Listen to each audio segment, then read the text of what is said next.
This is Dr. James Kneller. Thank you for joining us. Please subscribe to this YouTube channel and like us on Facebook. And give us feedback by leaving your comments. We appreciate that. That is his bundle pacing, and what's unique is we are doing that with CLS. We have the largest experience with CLS in the world in our program. We were the first in the world to do it with CLS, and have considered that might represent the perfect pacing system. The perfect site, the HIS bundle location, the perfect rate response algorithm, which I believe is the CLS algorithm. And today I'll make the case that this might be even better with a stylet-supported pacing lead. And we'll get to that towards the end of the presentation. So a hobby of mine is to try to keep up with quantum biology and realize applications of quantum physics in biology, and there's a large number of scientists around the world who are studying that. And one of the manifestations of quantum physics in biology is thought to be the European robin and how those birds migrate. Like, how do they know true north for miles and miles, hundreds of miles, as you put them anywhere in the world, and they all seem to find where they nested from. And the thought is that they are using a phenomenon called quantum entanglement in the retina of their eye, where electron spin changes with respect to orientation to the Earth's magnetic field. So if the robin is has his head turned towards true magnetic north, he can see north because quantum entanglement results in electron spin that allows signals to go to his optic nerve, whereas if he turns his head away, he loses vision and can't see true north or can't see anything, and so he has to keep finding true north based on the phenomenon of quantum entanglement, which is really fascinating. And I think CLS is kind of at the level of cool, the way quantum entanglement is at the level of cool. You know, it's neat that birds build nests and they eat worms, and we like to see them do that, but quantum entanglement is sort of at a different level, and I kind of think of CLS being sort of the same way. So a few disclosures. So we want the perfect pacing system. Perfect pacing system has perfect rate response in that the device picks the right heart rate for the patient. It's not like, well, he's moving now, so we should probably speed him up a little bit, and now he's not moving, so it should kind of slow down. And we sort of mimic physiology. We'd like the perfect heart rate that the patient would choose himself if he had normal chronotropy. So I think the closest we have in the pacing industry to that is the CLS algorithm. And then we want to pace from the perfect site. And in the ventricle, I think the field is quickly concluding that that is the HIS bundle location. We know that pacing in the RV apex is deleterious. Pacing rates as high as 20% can predict a pacing-induced cardiomyopathy if that's from the RV apical site. So we always are very grudgingly implanting pacing leads in the RV apex, knowing that the solution to one problem is in fact creating another problem, which is a pacing-induced cardiomyopathy potentially. So this is rapidly emerging and gaining traction, and I think in combination, this could be the best pacemaker that is available today. So we have a recent article out in EP Lab Digest based on case collections from our program, closed loop stimulation, or CLS for rate responsive pacing, a single center experience. We published this in February 2018 to sensitize, I think, the EP community to our experience with CLS and what a positive algorithm this can be. And I'll show you some of the examples that we shared in that particular article.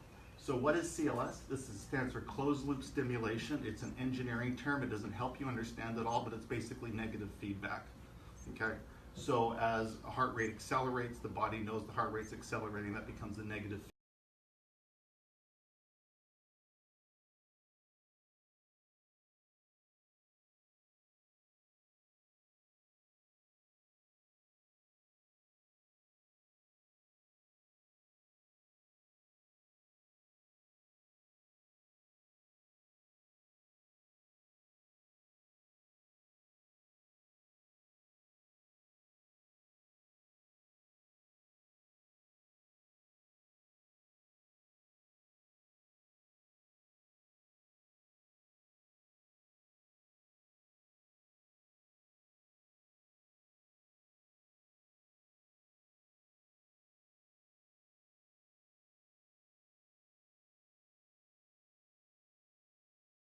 Down and contractility finishes more towards normal, and that's the closed loop feedback. So closed loop stimulation, that term refers to that feedback mechanism where contractility will decrease as heart rate increases, and that becomes your negative feedback loop. You know, unfortunately, this is what's put out to everybody, and it doesn't have any intuition. There's no intuition to what that is referring to in the first place, and I don't think that's helped marketing or adaptation of the technology, but that's what the closed loop is referring to. And the goal of CLS, of course, is to reproduce physiologic heart rates. We want the perfect heart rate for the patient to be provided by the pacemaker. So Biotronic devices with CLS, basically all the devices now have CLS, the CRT-Ps, the ICDs, the CRT-Ds, and that's new as of 2016. So CLS has been in the Biotronic platform 12, 15 years. It was developed, I understand, in the Lake Oswego site, whereas the ICD platform was really developed in the Germany site, and it took a long time for crosstalk within the company to put CLS into the ICD systems. But that is now available for us in all of the ICD CRT platforms as of 2016. So we all have patients who have ICDs and they're chronotropically incompetent, and so they're always at their lower rate limit, and they could potentially benefit from CLS, and we now have the option of offering them that, whereas for a long time before that, we couldn't give them CLS, and that was frustrating, and I think also limited adaptation of the CLS technology. So best uses of CLS, chronotropic incompetence, where we want to give someone physiologic heart rate variability. And chronotropic incompetence historically has been the largest indication for pacemaker implantation around the world. More pacemakers are implanted for chronotropic incompetence than for any other indication, and that's historic, and that's certainly true of my practice. And in that scenario, and when I have that indication, I feel that it is doing a patient a disservice to implant any other device. Because I can always turn off CLS and go to a traditional rate responsive pacing in a Biotronic pacemaker if I don't like CLS. But in these cases, you want more things that you can turn on to treat your patient. And so the CLS is available. Of course, I start with it, but if I didn't want it, I could make the pacemaker behave like any other pacemaker. So why not give your patient that option? Particularly now when the leads have had no recalls, the devices are smaller or as small as any other one, the whole system is MRI compatible. I think it's the best treatment for that condition. And then we'll see a rare condition that we sometimes treat with pacemakers is a neurocardiogenic syncope. And that's upstream anticipation of what's going to be a reflex bradycardia. And we'll see that the CLS algorithm has a unique capability to treat neurocardiogenic syncope. So if I do have these patients and I'm implanting a pacemaker for them, we're always guessing, is this going to be enough to prevent the next faint, you know? And again, you want more algorithms that you can turn on and in this to gain success. And if CLS is a very important algorithm to have in your armamentarium to make that pacemaker effective in meeting that particular patient's need. So this is a company slide that sort of shows us the conundrum of pacemaker sensing. And I think we all have some intuition that this is true.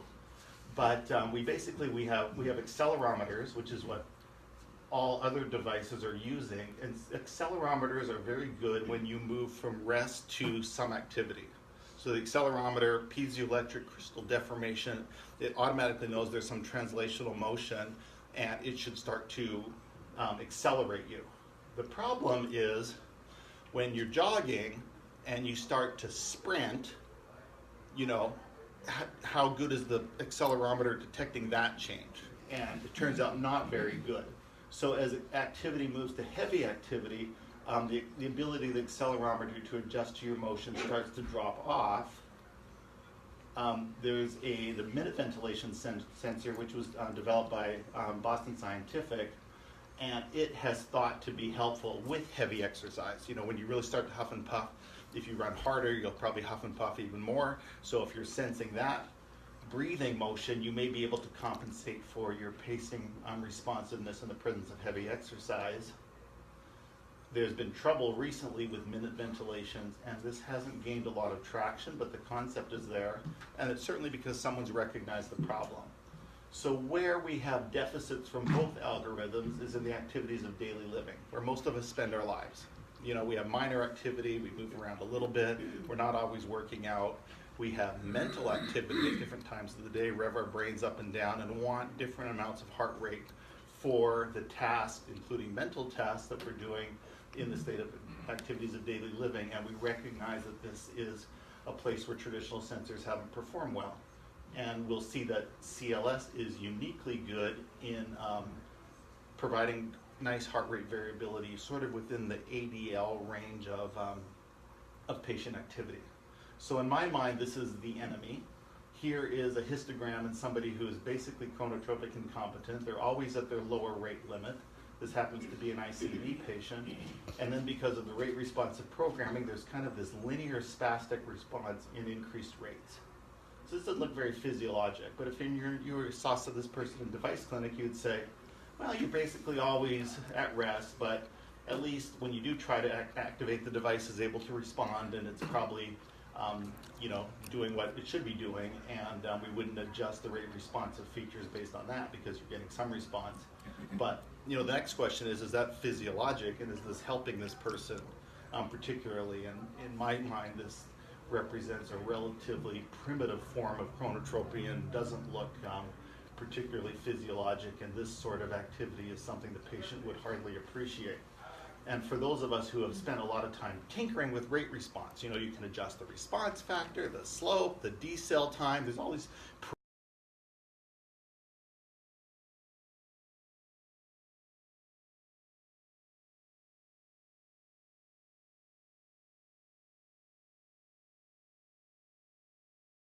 you get lucky or it doesn't work well. The majority of the time, I've tinkered a lot with these, have patients come back again and again and again. We're going to keep adjusting these parameters for you. It doesn't move much until the device suddenly becomes spastic, and all of a sudden you have these very abnormal fast heart rates as the accelerometer is totally overreacting because we programmed it to be so exquisitely sensitive. So let's be aware of those, and when we see that happening, think that CLS might be an algorithm that could improve quality of life for that individual. So the ability of CLS to respond to emotional activity is important, because when we think or we get frustrated or we get excited, there is catecholamine release, which is usually in a normal physiology accompanied by a heart rate change. And that's important to us, because when we want to think hard or we're excited, we want a faster heart rate because we want increased blood flow to help our physiology respond. And so that's been tested in patients with VVI pacemakers. At rest, there's no heart rate variability, and then they start to do mental tricks like color word testing or mental math, and the CLS algorithm can detect that mental activity based on circulating catecholamines, which causes changes in contractility, and the pacemaker responds by increasing heart rate. Turn CLS off, and in the VVIR mode, repeat all those experiments, and there's no heart rate variability, because the patient's not moving, so the accelerometer doesn't know to change. So I would say this is providing some semblance of normal physiology, whereas this is not, in a range where most active people spend a lot of their time at rest doing mental type activities in sort of an ADL mode. So a few engineering concepts, we've kind of alluded to most of them.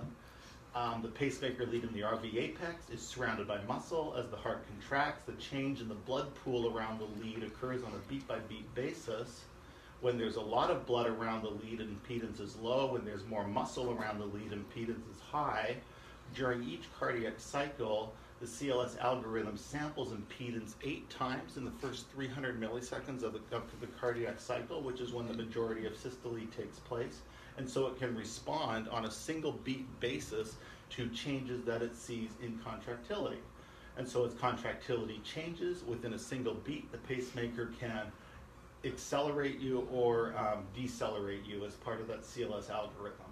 As part of that, it was important to prove that changes in contractility or DPDT correspond to changes in impedance, and that turns out to be a linear relationship. So these things really do parallel each other such that the changes in resistance do become a adequate surrogate for changes in contractility. So you measure impedance, and when impedance changes, you are accurately predicting changes in contractility, and that's of course the parameter that you're really interested in, and hence the response of the pacemaker is truly to that physiologic variable.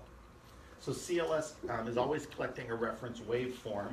Every time you're at rest, it's updating its waveform, and what it's doing is between 50 and 300 milliseconds of your cardiac cycle, and that's, at 60 beats a minute, cardiac cycle is 1,000 milliseconds. First 1/3 is systole, second 2/3 of that is diastole. So we see little impedance measurements being made from the lead tip with little micropulses of current, and it creates this reference waveform during systole. So this is the impedance profile during a cardiac cycle, systole, while the individual, in this case, is at rest. And it spends a lot of time, over time, rapid collection in the first 10 minutes when you implant a device while the patient's still on the table, you're closing the pocket. CLS is building its first reference algorithm for the rest profile. And then it's going to do a rolling average over 1 week as CLS continuously adapts. And then throughout the lifetime of the patient, it's going to update when the patient is at rest. Motion is confirmed by the accelerometer. So it knows you're at rest because the accelerometer says you're not moving. So now it's time to update the resting waveform. And it's developing these plots, which, when you go into activity, we'll start to see perturbations in impedance from that resting waveform as the level of activity or emotional or mental activity changes. So as the perturbation in the impedance profile changes with regard to the reference, the pacemaker knows to pace you faster, because it says this is the time when this person wants rate responsive pacing. So you then ask, well, how much faster are you going to pace me? And the answer to that is the algorithm does have to make some assumptions and sort of guess. And what it does is it defines an exertional threshold response. And traditionally that is 80 beats a minute nominally. And it says we're going to spend this individual, we're going to scale impedance and the pacing rates that we deliver over time such that 80% is less than the exertion threshold response, because most of the time we're not exercising, and 20% is going to be above that. So we'll scale that overall protocol to conform to that definition. And here's what those impedance profiles and rate responses can look like. Nominal is medium with an exertional threshold of 80 beats a minute. And for almost everybody, that's adequate. You just turn it on at nominal, understand that that's what nominal is doing. It's scaling you, so 20% is above 80 beats a minute, 80% is below 20 beats a minute, and we're happy. The histograms look just fine, and there's no reason to think you need to improve on them. But if you want to improve on them, or you think the response is too aggressive, you can scale CLS by changing the exertional threshold response.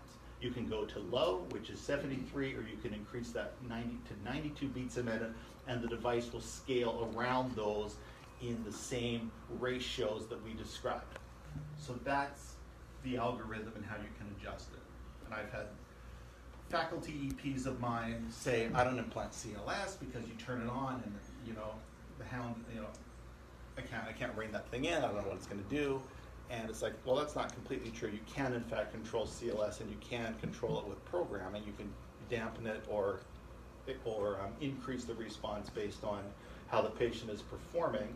Or if you don't like it, don't feel bad that you implanted the biotronic device. You can turn the thing off, and you can go to a rate responsive programming like any other device, and it's a normal pacemaker. So it's an additional feature, and you haven't screwed anyone by putting this device in them per se. Because there are those options. So one thing to be aware of is this parameter that's buried a little bit deep in the programming, but the CLS resting rate control. So we know CLS can respond to changes in contractility in a single beat. So if in a single beat you notice increased contractility in one heartbeat, how much should the device change your rate? And nominally that's 20 beats a minute. So the device says, let's be reasonable. Probably nobody's going to instantaneously change more than 20 beats a minute. So we're going to constrain the algorithm to this. If you have a patient with vasovagal syncope, this is something you may want to dramatically increase or just disable this entirely, allowing the device to give a much more exaggerated response to changes in contractility recognizing that that may be the upstream event that's going to predict a faint. So to abort that faint, you disable this so the patient, so the device can have a very dramatic response to changes in contractility, which may prevent the faint in that important pathology. Could you go back to that slide for 1 second? On that last line, it says CLS pacing required. I guess a couple of questions I have. Is it okay to interrupt for just Sure. a second? So if you have somebody with chronotropic incompetence and they really have an intact AV node, do you really need to put a V lead in, or do you think you get enough atrial contractility if you put the lead on the septum to get any program VVI CLS? Right. I've done that several times, but I'm not sure if it's as good as putting a lead across the ventricle and having a 2-lead system with ventricular contractility. What is your thought about that? I like putting A8IR pacemakers in somebody with intact Yes. AV node, but do you think you get a good CLS response? Yes. Yeah. So the question is, the algorithm designed to think that leads in the RV apex. And so there's a certain amount of heart contractility in the RV apex, which may be greater than it is if you implant on the septum or you just implant that lead in the atria and it's deriving its contractility from the atria. And the question is, will CLS be responsive enough to areas in the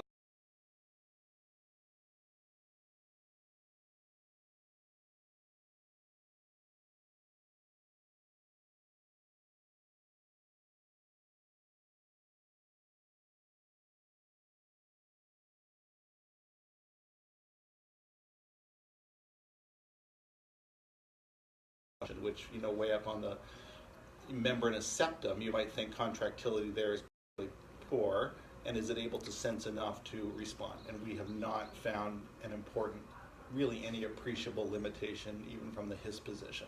So I'm thinking the algorithm can pretty much adjust and scale it to wherever you're placing the lead in the heart, and you're not going to run into issues. And that's still with nominal settings. And then if you ever were limited, you could turn it up or down, but I have found without limitation that even nominal settings are fine from pretty much any location. But that's a very important question. So insights from competitive changeouts. These are some that we put in our paper. These were competitive changeouts in our territory that I didn't do. Both of these went the other way. So here's a biotronic pacemaker change out to, say, a St. Jude pacemaker, nominal settings, and the implanter didn't change anything. So previously this was a biotronic DDD CLS at nominal 70 to 130, and over the prior 470 days, atrially pacing 71% with this histogram profile. And it's confusing because here the white is the pacing and the black is the sensing, whereas when you go over to St. Jude, the black becomes the pace and the white becomes the sense, so the colors invert. But look at that histogram compared to this histogram. So here it's DDDR at nominal, 70 to 130, same thing. Over the first 94 days, atrially pacing is down to 50, and we have this heart rate profile that tends to look a little bit more sluggish. So the CLS algorithm, we find, gives you brisker heart rates in that ADL range, kind of 80, 90 to 100 beats a minute, and tends to give more pacing than other algorithms. Similarly, here's another one to St. Jude. DDD CLS 50 to 120 goes to DDDR 50 to 120, both at nominal, atrial pacing at 68% for over a year, and in the first 34 days following implant, 24% atrial pacing, and you see this heart rate histogram compared to this one, and this is certainly much vigorous and looks like somebody who's very much more alive and active than that particular one. So again, at nominal, and you can tinker with this from here to try to change that profile. In my experience, those efforts are typically frustrating and not rewarding. So anyway, just to show a few more, because we had a couple of these. Here's a biotronic to a St. Jude, rate responsive algorithm, 60 to 130, 60 to 130, 132 days, atrially pacing 76%. You get that profile. Go to the other algorithm, and atrially pacing drops again, and that histogram tends to look a lot more sluggish. So, sort of what you assume when you use CLS is that it's going to pace you more, and you're going to get much more rate support kind of in that ADL range, 70, 80 to 100 beats a minute. It's going to fill out, and that's going to result in more pacing. And I've explained that to, here's another one, this is the Boston Scientific, for example, DDD CLS 6130, this profile, 92% atrial pacing over a year, goes to 85% over 190 days, but again, more pacing at the lower rate limit because there's less pacing in that ADL range. So here we have, this is nice and full, this is much flatter. And all of these individuals didn't appreciate that they were changed out to competing devices. By the way, they all reported missing their CLS. When I sort of explain this to patients, people ask me, is all of that pacing, if I get more pacing, is that going to be adverse? Is that bad for me? And I'm like, when you're bradycardic, I think the goal is over your lifetime not to leave beats on the table. So if you're going to benefit from faster rates now, you should probably take advantage of that, because when you die later from something else and you leave beats on the table, it's just quality of life that you lost. And that's because in general, humans get an average of 2.2 billion beats in their lifetime, whereas most animals get 1 billion beats. So the faster your heart, the less longer you live like a mouse or a hamster. The slower your heart, the longer you live like a whale or an elephant, but all on this line such that overall you get 1 billion beats. And why humans get 2 billion beats compared to everyone else is something I don't know. It turns out the chicken is very close to the human. So chickens and humans are the outliers. But you know, I think if someone is going to benefit from faster rates, you should give them faster rates. Then you say, well, if that's for the ventricle, you're just going to accelerate a pacing-induced cardiomyopathy, and that would be true, but now we can pace from the his bundle position, and that's going to do much to eliminate the risk of pacing-induced cardiomyopathy. So I think we are finally stumbling on the perfect pacing system. And we should touch on neurocardiogenic syncope, and this was published in JACC in 2017, so just a year ago, on their study of the ability of the CLS algorithm to abort vasovagal faint. So basically, the cartoon works like this. Somebody who's going to faint has peripheral venous blood pooling, and so reduced cardiac blood filling. And in response to that decrease in volume in the heart responds with a vigorous contraction because it tries to pump as much as it can. And then there's sort of autonomic dysfunction such that the heart rate decreases at a time when it should be increasing. So this is the pathology. So if your heart rate is decreasing at a time when ventricular filling is less, you're going to have hypotension and lead to a faint. So what we'd like to do, all the other algorithms that are supposed to compensate for this particular pathology, they can only respond when they see this decrease in heart rate, which is way downstream from the venous pooling and maybe too late to abort the faint if you start to increase pacing this late. In someone with this pathology, the CLS algorithm can detect this vigorous contractility upstream and accelerate pacing by 100 beats a minute within one heartbeat if you program it that way, to have an elevated heart rate at the time of venous pooling to stabilize blood pressure such that the faint doesn't occur. A nice thing to turn on and be able to turn on in somebody with that particular pathology. Here we have again neurocardiac syncope. In a tilt table test, we see the the systolic diastolic blood pressure decreasing at a time when the heart rate is also falling. That's the pathology, leading to a faint and compensation afterwards. But those three things occurring together such that the faint is happening. Here's another one in the lab, an 18-year-old, blood pressure dropping at a time when heart rate is also dropping and cardiac output is declining such that this individual is fainting.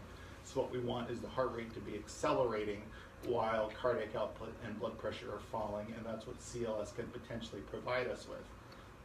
That's a tilt table in our lab for a 32-year-old gal who ended up with a CLS pacemaker. Here she is at 34 minutes of faint, normal heart goes 2 to 1, and then asystolic, has her faint, and got her indication for a pacemaker. And of course we used a device with CLS to abort those for her, and she's doing much better. Turns out she has some chronotropic incompetence as well, with a variety of low perfusion symptoms associated with that, and has benefited in those regards as well. So again, that resting rate control in the setting of vaso-vagal syncope is something you want to disable from its nominal setting of 20 beats a minute, or markedly increase to 80 or 100, so that they can get that vigorous response from the pacemaker. To address Ken's question, what about CLS from the right atria? If we implant a single lead in the atria, Ken does it, I do it. It's really something that's much more in vogue in Europe to do single chamber atrial pacemakers, but you wonder if CLS from the atria would be adequate, because we would think the contractility in the thin atrial myocardium would be much less. Can CLS keep up? Turns out it can. So we implanted, history that doesn't matter, but it becomes your personal bragging right, the first single chamber MRI compatible pacemaker in the US in May of 2014. And I think Biotronic deserves kudos for this. The only MRI compatible pacemaker at that time was the Medtronic product. It required 2 leads, atrial and ventricular lead, to get that MRI labeling. So Biotronic got the first single lead pacemaker through the FDA approved for MRI. And because of good local hustle from our reps, they got that into our hands right at the time the right patient came along, and we got credit for implanting the first one in the country. And I was like, we are never going to make history like that again. So, not that it matters, not that anyone cares, doesn't change a thing, but we like it. So I said, can you guys get us a plaque? And they got us a plaque that said, you implanted the first one in the United States. Like, I need something like that on my shelf. So, bragging rights, but that allows you then to implant a single chamber atrial pacemaker that is MRI compatible. Of course, the Medtronic product has caught up with that, but let's be aware that Biotronic created that momentum. So a favorite case of mine, and I've shown it before, a 53-year-old healthy male professional, limited exercise tolerance since childhood, finds out he has a PFO on echo, minimal shunt, but they closed it for him anyway, hoping to improve on his symptoms of limited exercise tolerance. Didn't change a thing. Mentions to me in a social setting that I guess my heart rate's just always really slow, and I'm always going to kind of suck at life. And thinking about that, wasn't my patient, just a friend, so thinking about that kind of in the months to follow, I'm like, why don't we offer him an ambulatory monitor, quantify his heart rates, show that he has marked chronotropic incompetence, and offer him an atrial-only MRI pacemaker. So somebody who's very cosmetically concerned, young and healthy, these people don't want hardware, so minimal hardware, and we felt we could reassure him that good cosmetics with a sub-pec implant, single chamber atrial-only pacemaker will solve his problems, and really a dramatic clinical response. So here he is in the office with a sinus ECG at 44 beats a minute, normal intervals otherwise, just kind of slow.